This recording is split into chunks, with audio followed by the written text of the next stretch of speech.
नमस्कार दोस्तों। करीब $2 ट्रिलियन अमेरिका ने खर्च किए अफगान वॉर के ऊपर। 20 सालों तक यूएस आर्मी अफगानिस्तान के अंदर रही। आज जैसे जैसे यूएस आर्मी अफगानिस्तान छोड़कर जा रही है, वैसे वैसे तालिबान अपना कब्जा जमाए जा रहा है पूरे देश के ऊपर। हालत ये हो गई आज के दिन कि 50% से कम एरिया अफगानिस्तान के अंदर एक्चुअली में अफगानिस्तान की सरकार के कंट्रोल में बचा है। जल्द ही हो सकता है कि अफगानिस्तान की पूरी सरकार गिर जाए तालिबान के हाथों। ये एक बहुत बड़ी क्राइसिस है जिसका असर इंडिया तक पर पड़ता है, क्योंकि इंडिया ज्यादा दूर नहीं है अफगानिस्तान से। लेकिन इस कॉम्प्लेक्स जियोपॉलिटिकल क्राइसिस को गहराई से समझने के लिए हमें इतिहास में जाना पड़ेगा। आइए जानते हैं आज के इस वीडियो में।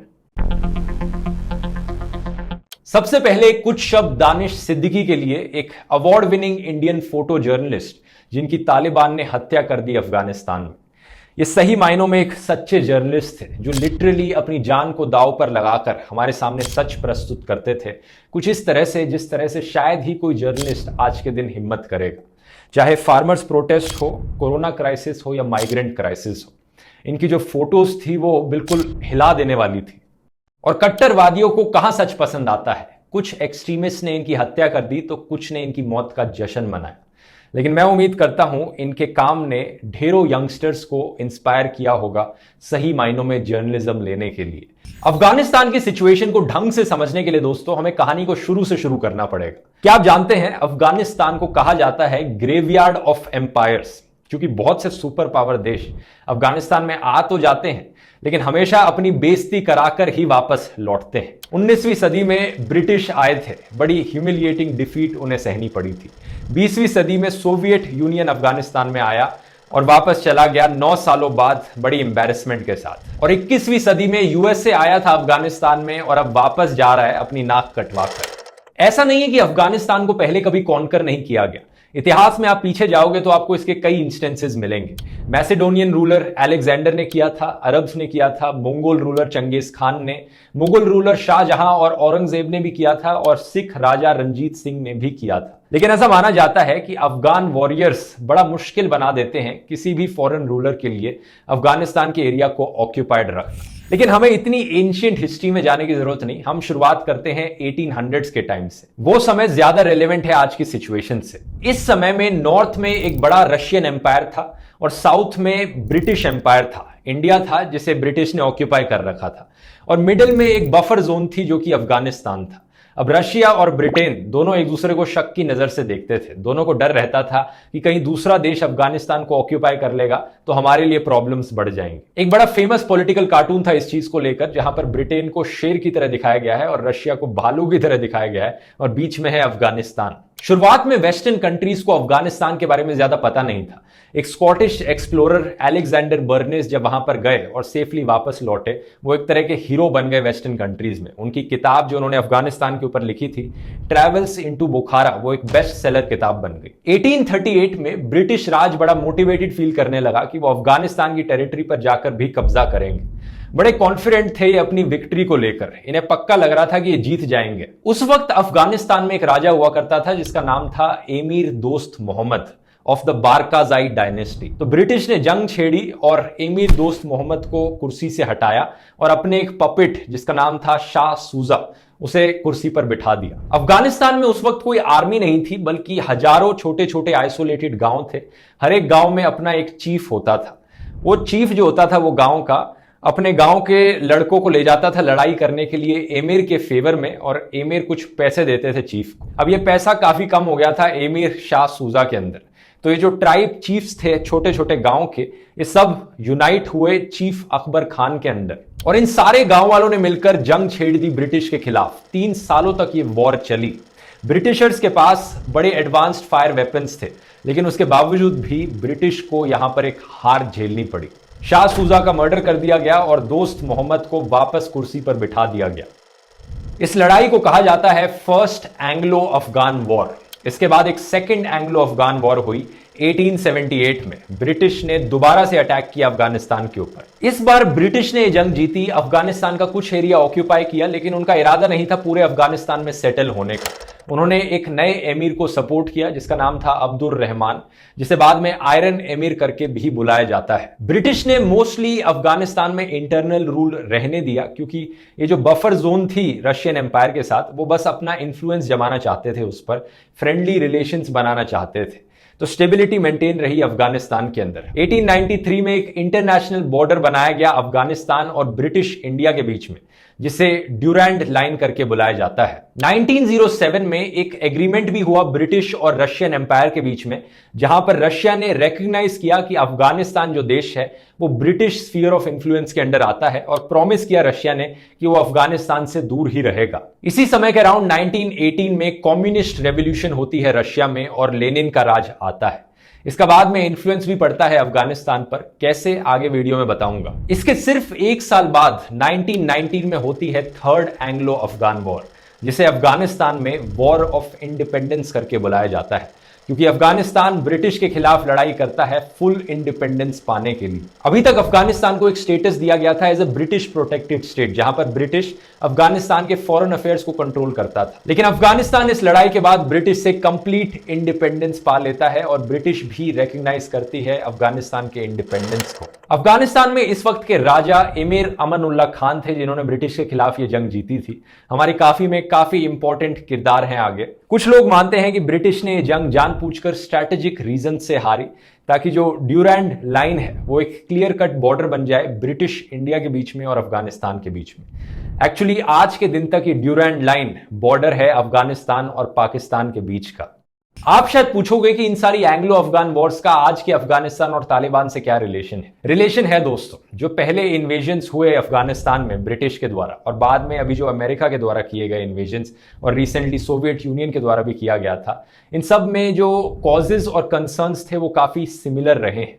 सिमिलर एक्सक्यूजेस दिए हैं इन सुपर पावर्स ने कि वो क्यों इन्वेड कर रहे हैं अफगानिस्तान को। बेसिक एक्सक्यूज ये दिया जाता है कि ये लोग जो वहां पर रहते हैं, ये जंगली लोग हैं, हम सिविलाइज्ड लोग वहां पर आएंगे, इन्हें सिखाएंगे कि किस तरह से रहना चाहिए, जिंदगी जीनी चाहिए, किस तरह से गवर्नेंस करनी चाहिए। इन सारी सुपर पावर कंट्रीज का, अपने जमाने की सुपर पावर कंट्रीज का कहीं ना कहीं अपना सेल्फिश इंटरेस्ट और जियोपॉलिटिकल रीजन रहा है अफगानिस्तान को इन्वेड करने के पीछे। अपनी कहानी में आगे बढ़ते हैं। अमन उल्ला खान जो थे, ये बहुत ही लिबरल और प्रोग्रेसिव आदमी थे। 1926 में इन्होंने अफगानिस्तान को एक कॉन्स्टिट्यूशनल मोनार्की बना दिया। ये एक राजा कहलाए जाने लगे और अफगानिस्तान बन गया किंगडम ऑफ अफगानिस्तान। मैं इन्हें लिबरल और प्रोग्रेसिव क्यों कह रहा हूं? क्योंकि इन्होंने अपनी डायनेस्टी का एक बड़ा ट्रेडिशन तोड़ा, एक औरत से शादी करके। इनसे पहले जितने भी लोग आए थे सब मल्टीपल औरतों से शादियां करते थे। इन्होंने सिर्फ एक औरत से शादी करी जिनसे प्यार करते थे, एक लव मैरिज थी। इनकी वाइफ थी सोराया तर्जी, जिन्हें क्वीन का दर्जा दिया गया 1926 में, और ये औरतों के लिए अफगानिस्तान में एक नई तरह की रेवोल्यूशन लाई। इन राजा रानी ने मिलकर पॉलीगैमी के अगेंस्ट कैंपेनिंग करी, लड़कियों के लिए स्कूल्स खुलवाए, इक्वल राइट्स फॉर वुमेन की डिमांड करी, औरतों को राइट दिलवाया डिवोर्स करने का, और साथ ही साथ सेक्युलर कोर्ट्स और सेक्युलर एजुकेशन को भी पुश किया। जो स्ट्रिक्ट ड्रेस कोड्स होते थे औरतों के लिए अफगानिस्तान में, उन्हें भी हटाया गया। इनफैक्ट सोराया ने एक पब्लिक स्पीच देते वक्त जनता के सामने अपने हिजाब को फाड़ दिया, यह कहते हुए कि इस्लाम में कहीं नहीं लिखा कि औरतों को अपनी पूरी बॉडीज को कवर करना चाहिए, तो किसी भी स्पेशल टाइप की कवरिंग की कोई जरूरत नहीं है। लेकिन जैसा मैंने आपको राजा राममोहन रॉय वाले एपिसोड में बताया था दोस्तों, जब भी ऐसा कोई सोशल रिफॉर्म लाने की कोशिश करी जाती है किसी के द्वारा, ये सारे धर्म के जो कट्टरवादी लोग होते हैं तलवार लेकर खड़े हो जाते हैं। राजा राममोहन रॉय ने जब सती एबॉलिश करने की कोशिश करी थी, उनके खिलाफ धर्म के ठेकेदार खड़े हो गए थे। तो ऐसा ही अफगानिस्तान में भी हुआ। ये धर्म के ठेकेदारों ने कहा कि इस्लाम खतरे में है। 1923 में राजा के खिलाफ एक रेबेलियन हुई, 1924 में एक और रेबेलियन हुई। दोनों रेबेलियंस को क्रश कर दिया गया, लेकिन 1929 में फाइनली रेबेलियन सक्सेसफुल हुई। जो ये राजा और रानी थे, ये दोनों भाग गए ब्रिटिश इंडिया में। उस वक्त इंडिया अभी भी ब्रिटिश राज के अंडर था। 1929 में बॉम्बे में इनकी एक नई बेटी पैदा हुई। इन्होंने अपनी बेटी का नाम इंडिया रखा। प्रिंसेस इंडिया आज के दिन 92 इयर्स की है। इंडिया के बाद ये रोम चले गए थे रहने के लिए, और आज के दिन तक प्रिंसेस इंडिया रोम में ही रहती हैं। कुछ लोगों का मानना है कि ब्रिटिश इतनी खुश नहीं थी अफगानिस्तान को इतना प्रॉस्पर करते हुए देख, तो उन्होंने सीक्रेटली जो रानी की मॉफ्ट फोटोज थी उन्हें सर्कुलेट किया था जनता को भड़काने के लिए अमन उल्ला और सोराया के खिलाफ। लेकिन जिस एक्सट्रीमिस्ट ने जगह ली अमन उल्ला की, उसे भी ओवरथ्रो कर दिया गया 1 साल के अंडर ही। ब्रिटिश ने इसमें मदद भी करी। पहले नादिर शाह बने नए राजा अफगानिस्तान के, और 1933 में उनके बेटे जाहिर शाह बने देश के नए राजा अगले 40 साल के लिए। 40 साल तक इन्होंने जबरदस्त मॉडर्नाइजेशन करी अफगानिस्तान में, फॉरेन रिलेशंस भी एस्टैब्लिश किए बाकी देशों के साथ। 1947 में जब इंडिया और पाकिस्तान को आजादी मिली ब्रिटिश से, जो ड्यूरैंड लाइन थी पाकिस्तान और अफगानिस्तान के बीच में, उसे परमानेंट बॉर्डर बना दिया गया। अफगानिस्तान इससे खुश नहीं था।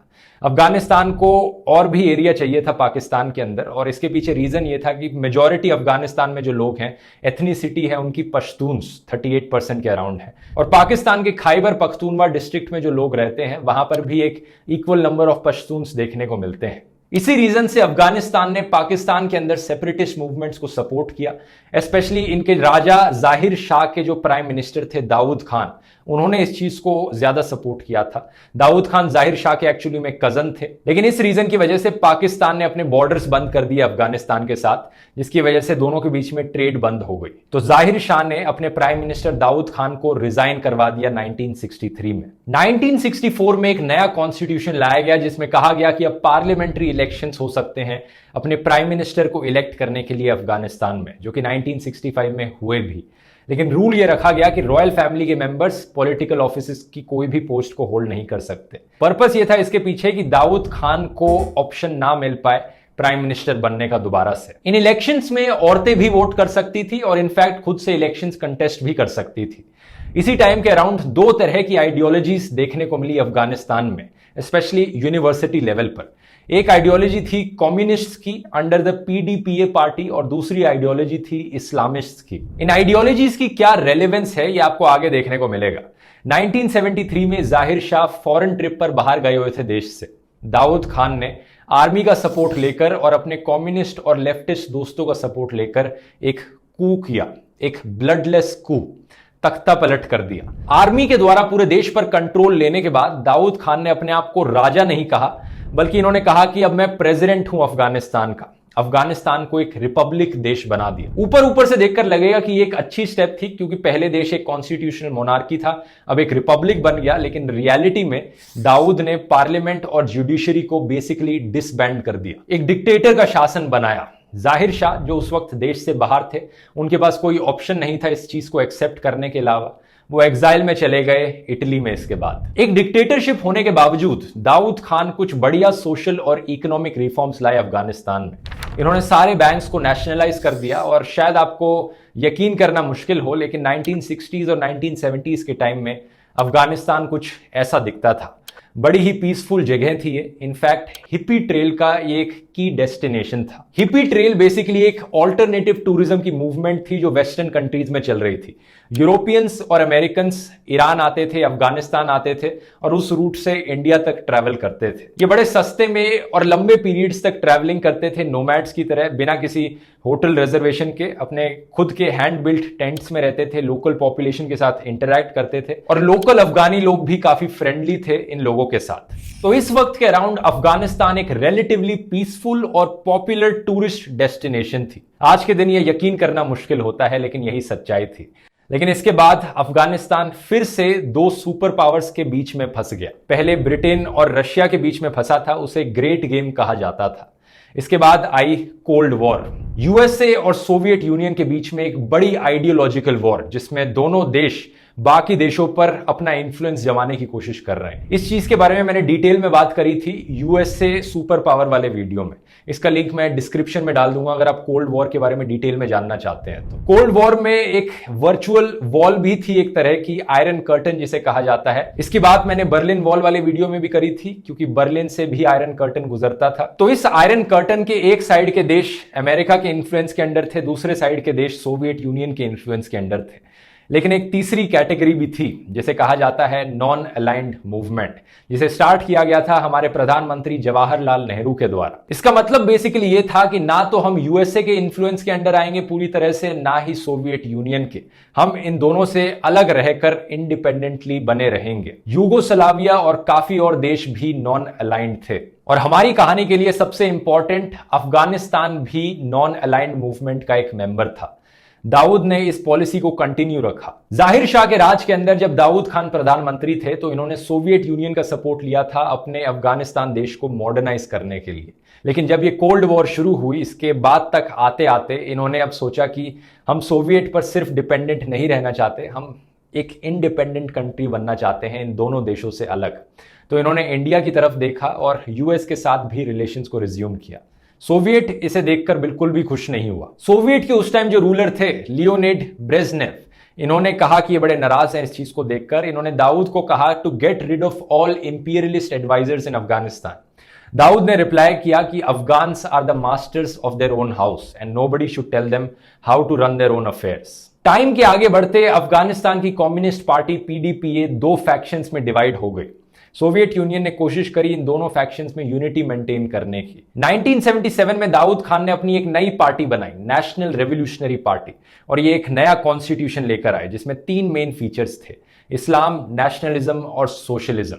इन्होंने अपीस करने की कोशिश करी एक्सट्रीमिस्ट इस्लामिस्ट को, लेकिन बाकी दोनों कम्युनिस्ट पार्टी के फैक्शन से इन्हें डेंजर महसूस होने लगी, तो इन्होंने उस पार्टी के लोगों को मरवाना शुरू कर दिया।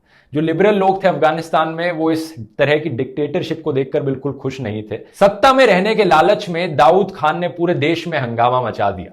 एक टाइम पर जो कि बहुत ही पीसफुल देश था, अब यहां पर बहुत से मर्डर्स होने लगे। अप्रैल 1978 में एक कम्युनिस्ट लीडर की हत्या कर दी जाती है अफगानिस्तान में अनआइडेंटिफाइड लोगों के द्वारा, और यह हत्या एक तरह से टिपिंग पॉइंट बन जाती है दाऊद खान के खिलाफ। दाऊद खान के खिलाफ एक कू होता है इस बारी। पहले इन्होंने अपने कजन जाहिर शाह के खिलाफ कू किया था, अब इन्हीं के खिलाफ कू होता है। यहां पर काफी हेवी फाइटिंग होती है और इनकी हत्या हो जाती है इनके परिवार के साथ। यहां पर इस कू को कहा जाता है साउर रेवोल्यूशन। इसके बाद अफगानिस्तान एक डेमोक्रेटिक रिपब्लिक देश बन जाता है। एक नई कम्युनिस्ट सरकार पावर में आती है, लेड बाय नए प्रेसिडेंट नूर मोहम्मद तारकी। इनके अंडर एक बार फिर से कुछ अच्छे रिफॉर्म्स देखने को मिलते हैं। लैंड को रीडिस्ट्रीब्यूट किया जाता है फार्मर्स के पास। अफगान इंडिपेंडेंस डे पर ये एक पहला टीवी चैनल लॉन्च करते हैं अपने देश में। अनफेयर लोन्स की प्रैक्टिस को ये बंद करवाते हैं, ब्राइड बाइंग की प्रैक्टिस को ये बंद करवाते हैं, और जो इस्लामिस्ट एक्सट्रीमिस्ट थे और मौलवियों की पावर छीन लेते हैं। ये लड़कियों को स्कूल भिजवाया जाता है और ये बड़े फेमसली कहते हैं come visit us in a year and you will find the mosques empty. ये इतना रिलीजन के खिलाफ हो जाते हैं कि जो कट्टरवादी लोग थे अफगानिस्तान के अंदर वो और एक्सट्रीम स्टांस लेने लग जाते हैं। जैसा मैंने थोड़ी देर पहले बताया था, 2 मेन पॉलिटिकल पार्टीज थी अफगानिस्तान में जब से इनका पार्लियामेंट्री इलेक्शन सिस्टम शुरू हुआ, एक इस्लामिस्ट और एक कम्युनिस्ट। अब जो इस्लामिस्ट लोग थे वो इन सारे मेजर्स से तंग आकर इतने एक्सट्रीम बन गए कि उन्होंने सिविल वॉर डिक्लेयर कर दी कम्युनिस्ट के खिलाफ। और पीडीपीए में तो वैसे ही बंटवारा हो गया था, 2 अलग अलग फैक्शंस में बंट गए थे इनके कम्युनिस्ट, तो वहां से भी कमजोर हो गए कम्युनिस्ट। इसी जंग के चलते नूर मोहम्मद तारकी का असैसिनेशन हो जाता है 1979 में। सोवियत यूनियन को अब एक एक्सक्यूज मिल जाता है अफगानिस्तान के अंदर इन्वेड करने के लिए। वो अपनी कम्युनिस्ट आइडियोलॉजी को प्रोटेक्ट करना चाहते हैं। देखते हैं कम्युनिस्ट पार्टीज खतरे में है अफगानिस्तान में, उन्हें प्रोटेक्ट करने के लिए वो पूरी कोशिश करेंगे। अफगानिस्तान में वो घुसते हैं मुजाहिदीन के खिलाफ जंग छेड़ने के लिए। दूसरी तरफ अब अमेरिका को दिखता है कि कैसे सोवियत यूनियन अपना इन्फ्लुएंस जमाने की कोशिश कर रहा है अफगानिस्तान के ऊपर। एक और देश जो शायद अमेरिका खो सकता है सोवियत यूनियन के हाथों कोल्ड वॉर में, तो अमेरिका कैसे पीछे रह जाए, कौन सी वहां पर ऑपोजिंग आइडियोलॉजी है उसे फंडिंग करी जाए, उसे सपोर्ट किया जाए ताकि अमेरिका अपना इन्फ्लुएंस जमा पाए अफगानिस्तान पे। तो उस वक्त कम्युनिस्ट के खिलाफ ऑपोजिंग आइडियोलॉजी थी इस्लामिस्ट और मुजाहिदीन की। अमेरिका इन्हें फंडिंग देता है, इन्हें पीछे से सपोर्ट करता है। अब इन सब के बीच तालिबान का कहां जन्म होता है, ओसामा बिन कहां से निकल कर आता है, और कैसे अमेरिका की इन्वॉल्वमेंट अफगानिस्तान में और बढ़ती चली जाती है अगले 20 सालों के लिए, इसकी बात करते हैं दोस्तों नेक्स्ट एपिसोड में, क्योंकि आज के लिए बहुत सारी इंफॉर्मेशन हो गई है मुझे लगता है। इस कहानी को यहीं से ही कंटिन्यू करके मैं नेक्स्ट एपिसोड में तालिबान पर फोकस करना चाहूंगा। उम्मीद करता हूं वीडियो आपको इन्फॉर्मेटिव लगा होगा। नीचे कमेंट्स में लिखकर बताइए कैसा लगा। मिलते हैं फिर अगले वीडियो में। बहुत बहुत धन्यवाद।